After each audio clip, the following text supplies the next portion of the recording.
Hello everyone, happy new year 2025 সবাইকে। আশা করছি আপনারা সবাই খুব ভালো আছেন।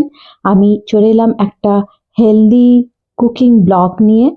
হেলদি এই জন্যই কারণ খুবই কম মশলা আর কম তেল দিয়ে আমি এই বিরিয়ানি রেসিপিটা বানিয়েছি। এই বিরিয়ানি রেসিপিটা বানানোর জন্য ম্যারিনেট করেছিলাম চিকেনটাকে ওভারনাইট। তার জন্য প্রায় আমি 500 গ্রাম মতো চিকেন নিয়েছিলাম, তাতে বিরিয়ানি মশলা দিয়েছিলাম 2 টেবিল স্পুন, সানরাইজের বিরিয়ানি মশলা যেটা সবসময় বেশিরভাগ বাড়িতেই বাঙালি বাড়িতে ইউজ হয়। আর সাথে দিয়েছিলাম ধনে পাতা কুচি, পুদিনা পাতা কুচি, একটু কার্ড কার্ড একটু নয় অনেকটাই লাগবে, প্রায় 5 টেবিল স্পুন মতো। আমার ঘরের পাতা দই, তাই আমি 5 টেবিল স্পুন কার্ড দিয়েছি। প্রায় 150 ml মতোই লাগবে 500 চিকেনের জন্য, তো আপনারা সেই আন্দাজেই দিতে পারেন। আর সাথে ধনে পাতা, পুদিনা পাতা আর কার্ড আর বিরিয়ানি মশলা সব কিছুকে ভালো করে মাখিয়ে ম্যারিনেট করে আমি রেফ্রিজারেটরে রেখে দিয়েছিলাম ওভারনাইট। আমি ডিপ ফ্রিজে রেখেছিলাম, সকালে যেই উঠেছি সঙ্গে সঙ্গে বের করে রেখেছি যাতে ওটা রুম টেম্পারেচারে আসতে পারে। আর সকালে উঠেই আমি শুরু করেছি প্রথমে রাইসের প্রিপারেশনটা। রাইসটার জন্য আমি নিয়েছিলাম কোহিনুরের লাল প্যাকেটের বিরিয়ানি রাইসটা, যে রাইসটা আমি ভালো করে ধুয়ে প্রায় 30 মিনিটের মতো ভিজিয়ে রেখে দিয়েছিলাম রাইসটাকে। তারপরে দেখতে পাচ্ছেন একটা বিরিয়ানি পটে, অ্যাকচুয়ালি বিরিয়ানি পট নয়, এটা হচ্ছে অ্যামোয় কুইন, যেটা হচ্ছে অ্যামোয়ের। এটাতে আমি জল নিয়ে নিয়েছি। জলে প্রায় 1 টেবিল স্পুন মতো ঘি দিয়ে দিয়েছি যাতে ফ্লেভারটা ভালো হয় জলের। আর সাথে দিয়েছি 3-4 টেবিল স্পুন মতো নুন, যাতে নুনের টেস্টটা জলে চলে আসে এবং বয়েলিংয়ের সময় ওটা ভাতে চলে যায়। আর সাথে দিয়েছি গরম মশলা। গরম মশলার মধ্যে দেখতেই পাচ্ছেন তেজপাতা বা বে লিফ, আর then I have added cinnamon, cardamom and সাজিরা 1 টেবিল স্পুন। আর এই দেখছেন রোলিং বয়েলে যখনই জলটা ফুটবে তখনই আমি যে ভিজিয়ে রাখা চালটা 30 মিনিট ভিজিয়ে রেখেছিলাম সেটা আমি দিয়ে দিলাম। আর সাথে যখন ভাতটা হচ্ছে সেই ফাঁকে আমি পেঁয়াজের বেরেস্তার জন্য পেঁয়াজটা কেটে নিয়েছি। তো দেখতেই পাচ্ছেন ভাতটা অল্প অল্প হালকা ফুটছে, তো মোটামুটি 80% মতো হবে রাইসটা, আর বাকিটা দমে হবে। দেখতেই পাচ্ছেন পেঁয়াজগুলোকে আমি প্রায় 4টে পেঁয়াজ দিয়েছিলাম, 4টে পেঁয়াজকে আমি স্লাইস করে নিচ্ছি। একটু মোটা করেই স্লাইস করেছিলাম। তারপরে তার লেয়ারগুলোকে আলাদা আলাদা করে নিয়েছিলাম যাতে কম তেলে বেরেস্তা ভাজাটা হয়ে যায়। বেরেস্তার জন্য, বেরেস্তা মানে একটা ব্রাউন অনিয়ন ফ্রাই যেটাকে বলে, যেটা একদম ডুবো তেলে ভাজা হয়। আমি এখানে খুব কম তেল ইউজ করব বলে শুধুমাত্র 2 টেবিল স্পুন তেলেই এটাকে ভেজেছি। আর চিকেনের যে প্রিপারেশনটা বানিয়েছি, মানে চিকেনের যেটা কষা হবে বিরিয়ানিতে দম দেওয়ার আগে, সেটাতে আমি কোনো রকম তেল ইউজ করিনি। তো প্রথমে পেঁয়াজের স্লাইসগুলোকে করে নিয়েছি, তারপর একটু হাতে প্রেশার দিলেই দেখবেন পেঁয়াজের লেয়ারগুলো আলাদা হয়ে যাবে। তো সেই আলাদাই করছি আমি, দেখতেই পাচ্ছেন এখানে পেঁয়াজের লেয়ারগুলো মোটামুটি আলাদা করে এই রকম একটা দেখতে হয়েছে। এরপরে আমি একটা কড়াই নিয়ে নেব। কড়াইটা একটু ভালো করে গরম হতে হবে, কারণ যেহেতু অনিয়নের মানে খুব কম তেল ইউজ করব আমরা, তাই আমি 2 টেবিল স্পুন মতো তেল নিয়ে ভালো করে কড়াইটাতে ভালো করে স্প্রেড করে দিচ্ছি যাতে সাইডে অনিয়ন লেগে গেলে সেটা যেন বসে না যায়। আর মানে বেরেস্তা করার জন্য খুবই মিডিয়াম লো ফ্লেমে আমি বেরেস্তাটা করেছি। তো সব পেঁয়াজগুলোকে আমি তেলটা গরম হতে অ্যাড করে দিলাম। অল্প একটু নুন আর বিরিয়ানি মশলা আমি দেবো যাতে ফ্লেভারটা পেঁয়াজের মধ্যেও চলে যায়। এইভাবে আস্তে আস্তে নেড়ে নেড়ে মানে প্রায়ই নাড়তে থাকতে হবে, যেহেতু তেলের পরিমাণটা খুবই কম আছে, না হলে নিচে বসে যেতে পারে। তো আর সাথে বাঙালি বিরিয়ানি তো আলু ছাড়া অসম্পূর্ণ, তাই না? আলুটা কিন্তু এসেছিল মোগলদের থেকে, যখন বৃদ্ধ মোগল সম্রাটরা পারতো না চিকেন খেতে হাড় চিবিয়ে, তখন আলুর ব্যবহার হয়েছিল, কিন্তু সেখান থেকে এটা বাঙালির ট্র্যাডিশন হয়ে গেছে। তো গোটা গোটা আলুকে আমি মোটামুটি ছাড়িয়ে সেটাকে আমি কিছুক্ষণ ওই স্যাফরন জলে ভিজিয়ে রেখেছিলাম, আর সেই স্যাফরন জলেই মাইক্রো ওভেনে আমি বয়েল করে নিয়েছি। প্রায় 80% মতো আলুটা হয়ে গেছে। এবার আলুটাকে তুলে নিয়ে আমি একটু নুন আর বিরিয়ানি মশলা মাখিয়ে রাখলাম, আর সাথে দিয়ে দিয়েছিলাম ডিমও, যেহেতু বিরিয়ানি বাঙালি বিরিয়ানিতে মোটামুটি ডিম পড়েই, তাই আমি ডিমও দিয়ে দিয়েছিলাম 2টো। এইভাবে আলুটাকে মাখিয়ে নিয়ে আমি আলাদা করে রেখে দিয়েছিলাম। আর এদিকে দেখতে পাচ্ছেন হাফ কাপ মতো আমি দুধ নিয়ে নিয়েছি। দুধটা আমি হালকা গরম করে নিয়েছি এবং তাতে আমি দিয়ে দেব কেশর আর একটু ফুড কালার। তো ফুড কালার যদি না থাকে ফুড কালার নাও ব্যবহার করতে পারেন। আর একটু দিয়েছি বিরিয়ানি এসেন্স, যেটা ওই হলুদ কালারের এসেন্সটা ছিল আমার কাছে। তো বিরিয়ানি আমরা অ্যাকচুয়ালি বাঙালিতে ওটা আতর বলি। তো সেই আতর, মিষ্টি আতর, ওই মিষ্টি আতর দিয়ে দিয়েছি। আর এই দেখতেই পাচ্ছেন পেঁয়াজের বেরেস্তাটা প্রায় হয়ে এসছে।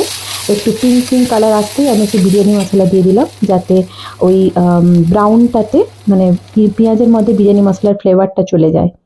এবারে দেখতেই পাচ্ছেন এইভাবে আমি ভালো করে পেঁয়াজটাকে ফ্রাই করে নেব। দেখতেই পাচ্ছেন অনেকটা ব্রাউন কালার চলে এসেছে, যেটা বেরেস্তার কালার। কিন্তু যেহেতু মানে কম তেলে হচ্ছে তাই একটু টাইম বেশি লাগলো এটা করতে আমার। তবে ভালোই হয়েছিল, খুব একটা খারাপ হয়নি। আর খুব যে কড়া যেটা বেরেস্তা ভাজা হয় সেভাবে আমি ভাজিনি। মোটামুটি হয়ে গেছে এটা। এবারে আমি চিকেনটা অন্য একটা প্রেসার কুকারে বসিয়ে দিয়েছি, কারণ প্রেসার কুকারে বসালে তাড়াতাড়ি হয়ে যাবে, তাই আমি প্রেসার কুকার ইউজ করেছি। আপনারা চাইলে নর্মাল কড়াইতেও করতে পারেন। শুধু প্রেসার কুকারটা একটু গরম হয়েছে, তাতে আমি ওই যে ম্যারিনেট করে রেখেছিলাম ওভারনাইট চিকেনটা, ওই চিকেনটাকে পুরোপুরি দিয়ে দিয়েছি। দেখতেই পাচ্ছেন চিকেনটাকে আমি একটা একটা করে ট্রান্সফার করেছিলাম, তারপরে পুরোটাই ঢেলে দিয়েছি। এবং এইটা এবারে কষিয়ে কষিয়ে এখানে প্রেসার কুকারে সিটি দিয়ে দেবো, যাতে চিকেনটা মোটামুটি 80% মতো হয়ে যায়। তো আমার সবগুলো জিনিসই 80% মতো হয়ে যাবে, তারপরে আমি তাতে দম দেব। তো এবারে পেঁয়াজের যে বেরেস্তাটা করেছিলাম তাতে কড়াইতে নিচে একটুখানি অল্প পেঁয়াজ আর একটু তার জলটাও আমি ঘেঁটে নিয়ে সেটা দিয়ে দিয়েছি এই ইয়েতে, চিকেন প্রিপারেশনে, যাতে পেঁয়াজের ফ্লেভারটাও পৌঁছে যায়। তো মোটামুটি খুবই হেলদি রেসিপি। যারা বিরিয়ানি, সাধারণত যাদের বাড়িতে বিরিয়ানি ছাড়া অচল, তারা ট্রাই করে দেখতেই পারেন। আমাদের তো খুবই ভালো লেগেছে দুজনেরই।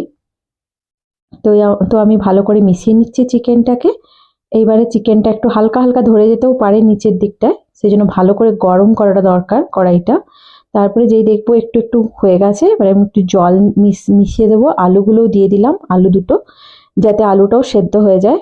মানে অলমোস্ট হয়ে গেছে, কিন্তু চিকেনের ফ্লেভারটা যাতে আলুর মধ্যে চলে আসে সেই জন্য। দিয়ে আমি দুটো সিটি মেরে নেব আলুটাকেও দিয়ে। আলুটা প্রায় 70% মতো হয়ে গেছে এতে, বা মাইক্রো ওভেনে যখন আমি বয়েল করেছিলাম। আর এবারে আমি ডিমগুলোকেও ছাড়িয়ে নিয়েছি। ডিমটাও ওই যে আলুর যেখানে রেখেছিলাম সেটাতেই রেখেছি, যাতে বিরিয়ানি মশলার ফ্লেভারটা চলে আসে। এই যে দেখছেন কড়াইটা আমি ধুয়ে একটু বেরেস্তা আর একটু জল মিশিয়ে দিয়ে দিলাম। এবারে আমি এটাকে ঢাকা দিয়ে দুটো সিটি দিয়ে দেবো। দুটো সিটি দেওয়ার পর একটু সিটিটা নেমে গেলেই, সিটিটা কিন্তু পুরোটা ভেপারটা রাখবো যাতে সিটিটা নেমে যায়। নেমে গেলেই আমি দমটা বসাবো। দমটা কিন্তু খুব সুন্দরভাবে আপনাকে দিতে হবে, যাতে সব জিনিসগুলো ভালো করে মিশে যায় এবং সুন্দর একটা কালার এবং ফ্লেভার সব কিছু যেন ভালো করে মিশে যায়। অল্প একটু নুন মনে হলো আমার একটু কম হবে, নুনটা আপনাদের আন্দাজ মতো দেবেন যেরকম ইচ্ছা। তো বিরিয়ানি তো প্রিপারেশন হলো। তো সবার নিউ ইয়ার কেমন কাটছে অবশ্যই কমেন্টে আমাকে জানাবেন। আমার এই রান্নাগুলো যদি ভালো লেগে থাকে তাহলে অবশ্যই চ্যানেলটাকে সাবস্ক্রাইব করবেন। আর সাবস্ক্রাইব করার সময় যে বেল আইকনটা আছে সেই বেল আইকনটা অবশ্যই প্রেস করে নেবেন, যাতে আমার যে কোনো নতুন ভিডিও আমি পোস্ট করা মাত্রই আপনাদের কাছে তার নোটিফিকেশনটা চলে যায়। আমি শুধু যে রান্নার ভিডিও করি তাও নয়, আমি মোটামুটি এই চ্যানেলটা আমার একটা প্যাশন। আমার যেটাই ভালো লাগে, যেমন আমার গান করতে ভালো লাগে, রান্না করতে ভালো লাগে, আমার যেটাই ভালো লাগে আমি সব ভিডিওগুলোই এখানে আমি শেয়ার করি, যাতে এই ভিডিওগুলো আমার কাছে স্মৃতি হয়ে যায়, আমার মনের মণিকোঠায়। এগুলো আমি যখনই চাই আমি যেন সেটাকে সার্ফিং করতে পারি। আমার ভাইজির ভিডিও আমি মাঝে মাঝে দিই এখানে। তো আশা করি আপনাদের ভালো লাগবে চ্যানেলটা। সাবস্ক্রাইব করে পাশে থাকানোর অনুরোধ রইল। দেখতেই পাচ্ছেন সিটিটা যে সে বন্ধ হয়ে যাওয়ার পর আমি যখন কুকারটা খুললাম তখন দেখলাম যে অনেকটা জল আছে। তো এতটা জল লাগবে না দমের জন্য, সেজন্য আমি আরও একটু জল কমিয়ে নেব। তো জলটা কমিয়ে নেওয়ার জন্য দেখতেই পাচ্ছেন ভালো করে একটু ফুটিয়ে নিচ্ছি। মোটামুটি একটা ওই গায়ে মাখা জলটা যখন থাকবে তখন আমাদের দমের প্রিপারেশনটা করতে হবে। যেহেতু একটু চিকেনে বেশি জল আছে, যেহেতু আমি প্রেসার কুকারে করেছি তাই জলটা শুকায়নি, কিন্তু আপনি যদি খোলা কড়াইতে করেন তাহলে অনেক সময় শুকিয়ে যাবে। দেখতেই পাচ্ছেন মোটামুটি হয়ে গেছে। এইবারে আমি গ্যাসটাকে অফ করে দিয়েছি দিয়ে আমি শুধু লেয়ারিংয়ের পোর্শনটা করছি। প্রথমে আমি ভাত দিয়ে দিলাম। ভাতের মধ্যে যে গরম মশলাগুলো ছিল আমি সেগুলোকে সেপারেট করিনি। যদি আপনারা চান তাহলে অন্য একটা অনেকে কাপড়ের পুঁটলিতে দেন বা ওই যে মানে জালির মতো পাওয়া যায় তাতেও দেন, তবে আমি আজকে রেখেছি ভাতের সাথেই। সেই জন্য জিরে গরম মশলা যেটা ছিল ভাতের মধ্যে সেটাও আছে। সাথে আমি প্রথমে ভাতটা লেয়ার করার দুধ আর কেশর মিশ্রিত যে মিশ্রণটা ছিল সেটা আমি দিয়ে দিয়েছি। ওর মধ্যেই আমি একটা ছোট্ট টিস্পুন রোজ ওয়াটার আর ছোট্ট একটা টিস্পুন কেওড়া জলও দিয়ে দিয়েছি। আর এর মধ্যেই আমি ওপর থেকে দিয়ে দিলাম পুরো ব্যারেস্তাটা। আর তার সাথে একটু ধনে পাতা আর পুদিনা পাতা আমি দিয়ে দিয়েছি ফ্রেশ স্মেলটা আসার জন্য। এতেই আমি অল্প 1 চামচ থেকে 2 চামচ আমি ঘি দিয়ে দেবো, যেটা মানে ওপর থেকে ভেপারটা নিচে থেকে হবে। আর আমি যেহেতু লঙ্কা খুব একটা ইউজ করিনি, খুব একটা ঝাল পছন্দ নয় আমাদের দুজনের কারোরই, সেই জন্য লঙ্কা খুব একটা ইউজ করিনি, তাই লঙ্কাগুলো গোটা গোটাই দিয়ে দিলাম। দরকার মতো আমরা লঙ্কার ফ্লেভারটা নিয়ে নেবো খাওয়ার সময়। আর দেখতেই পাচ্ছেন আমি ওই 2-3 টেবিল স্পুন মতো ঘি দিয়ে দিয়েছি। এই ঘি আর ওই 2 টেবিল স্পুন তেল, এটা দিয়েই এই বিরিয়ানিটা পুরোপুরি রান্না হয়েছে। বাস হয়ে গেল। এর ওপরে আমি যদি দরকার হয় তাহলে একটু মানে নুন আর বিরিয়ানি মশলা একটু দিতে পারেন আপনাদের আন্দাজ মতো, একটুখানি টেস্টও করে নিতে পারেন। আর একটা জিনিস দিয়েছিলাম, চিকেন রান্নার সময় আমি একটুখানি চিনি যোগ করেছিলাম, কারণ যেহেতু বেঙ্গলি একটু মানে চিনিটা কি করে ব্যালেন্স করে নুন আর চিনির স্বাদটাকে, তাই। আর এবারে আমি এটাকে অ্যালুমিনিয়াম ফয়েল দিয়ে ঢেকে দিয়েছি। দিয়ে কুকারের লিডটাও আমি চাপিয়ে দিলাম। প্রথমে হাই হিটে 10 মিনিট এটাকে আমি দম দেব। নিচে একটা তাওয়া রেখেছিলাম, যে সেটআপটা আমি তৈরি করেছিলাম তাতে একটা নিচে যে রুটি করা হয় সেই রুটির তাওয়া রেখে তার উপরে বিরিয়ানির এই প্রেসার কুকারটা বসিয়েছিলাম। তাতে কি হয় নিচে একদমই লাগে না। প্রথমে 10 মিনিট হাই ফ্লেমে বিরিয়ানিটা দম দেব, তারপরে 25 মিনিট লো ফ্লেমে দম দেব। তারপরেই দেখছেন এই হচ্ছে তার প্রিপারেশন। তারপরে আমি রেখে দিয়েছিলাম প্রায় 20 মিনিট মতো ঠান্ডা হওয়ার, মানে স্ট্যান্ডিং টাইম যেটাকে বলে, সেটার জন্য রেখে দিয়েছিলাম। তারপরেই দেখছেন ইয়াম্মি বিরিয়ানি খুব সুন্দর হয়েছিল। ওপরটা যখন আমি খুলি খুব ভালো লেগেছে টেস্টটা। অবশ্যই প্রিপেয়ার করে জানাবেন কেমন লাগলো আপনাদের রেসিপিটা।